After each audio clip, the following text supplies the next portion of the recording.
Peace can never take root in an environment where violence is tolerated, funded, and even rewarded. We must be resolute in condemning such acts in a single, unified voice. Well, that's President Trump in the wake of the Manchester bombing last week, standing with and directly challenging Palestinian Authority President Mahmoud Abbas on the subject of this authority's so-called Martyrs Fund. You know, that fund pays $300 million a year, or about 8% of the authority's budget, to convicted terrorists and the families of other suspects who were killed by Israeli police. The authority says they are intended to provide for Palestinian families and prisoners in the face of what they call Israeli aggression. But critics simply say it rewards terrorism. For instance, payments to the family of the killer of Taylor Force. Taylor was a 28-year-old West Point graduate knifed to death last year as he walked with friends on the boardwalk in Tel Aviv. And officials say money is now being paid to the convicted killer of this young man. He is Massachusetts teenager Ezra Schwartz. Ezra was only 18 years old. He was a Rutgers University student, and he was gunned down as he was riding in a minivan 2 years ago. Israeli ambassador to the United Nations, Danny Danon, last week called for the UN to take action. Let's be very clear. Killing innocent people and providing incentive for bloodshed are not resistance. They are plain and simple terrorism. I call on the international community to face the truth for what it is. Demand that Mahmoud Abbas end these terror payments immediately. Ezra's mother, Ruth Schwartz, now joins us from Boston. First of all, Ms. Schwartz, thank you for coming on tonight. And our condolences and our thoughts to you on the loss of your son. I mean, it's inconceivable. You have to deal with the death of your beloved son, and then you have these payments. What are you calling on? What do you think should happen?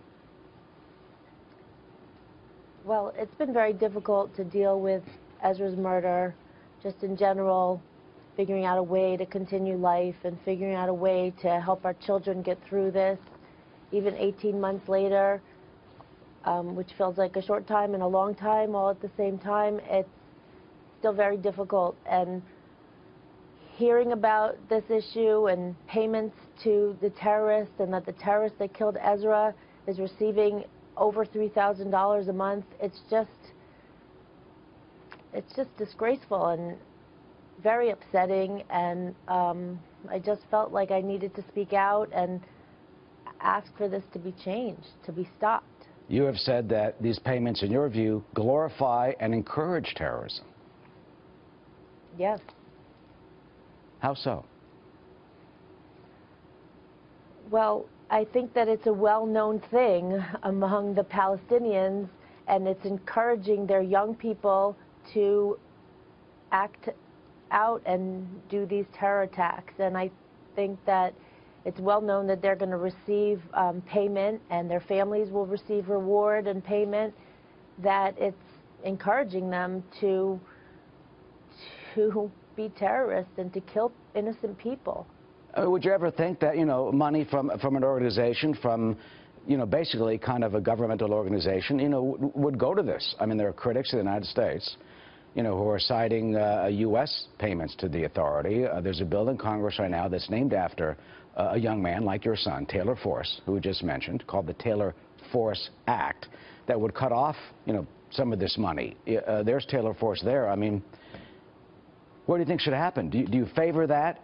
What would you say, and how would you speak out in terms of potentially dealing with these payments, you know, to those who, like, defend them? Well, I think that if we are going to give foreign aid to the Palestinian Authority, it needs to be figured out exactly how much money they need to run their budget, and make sure that the money is not given to them to pay terrorists. It just needs to stop. Here's Danny Danon. He's the UN ambassador, speaking specifically about the payments to the killer of your son. Let's listen.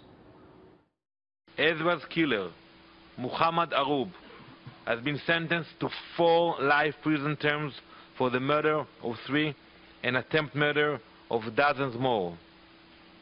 Yet, also as we speak, Muhammad Arub receives thousands of dollars a month. This insanity must end. Thousands of dollars a month. So finally, what is your message to our viewers about that?